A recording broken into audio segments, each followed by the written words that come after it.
in that area where we try and catch the ball. Try and work them into that kind of mold and get them a bit flexible and loose so you can catch the ball, feel it nicely. And then the other aspect, of course, is that the rubber surface must be kept good. It's no good having a smooth, no dimples on the glove. The ball is just going to slip out. For instance, with those now, you should really have the rubber replaced. Also, that kind of thing, very untidy.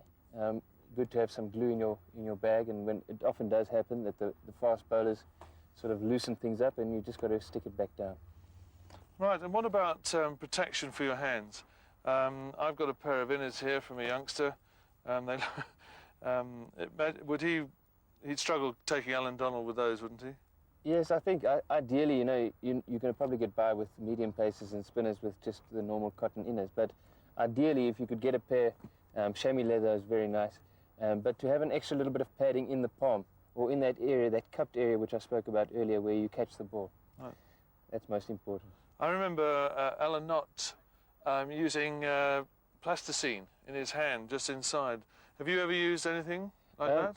I try and avoid it initially because, as I say, it's nice to feel the ball in your hand, but you are going to suffer bruising, and then it's necessary to protect your hand. And these days, you don't have to use steak like they used to do, and they've got some nice materials you can put in there. Right. And now, obviously, the game's undertaken a radical change. These pads, I mean, in my day, the wicketkeeper in my school team used to stop it with his pads, but yeah. These are very small, very light. Isn't it not important to protect your legs, or?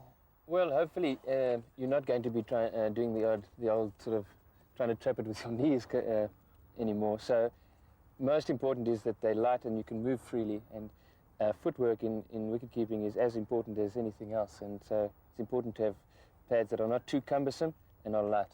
Right. So that's nice. So how do you clean these, by the way? They look probably washable almost.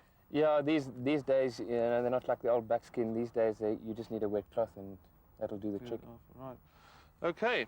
So there you see, there you have it. You've got wicket keeping. Look after the palms.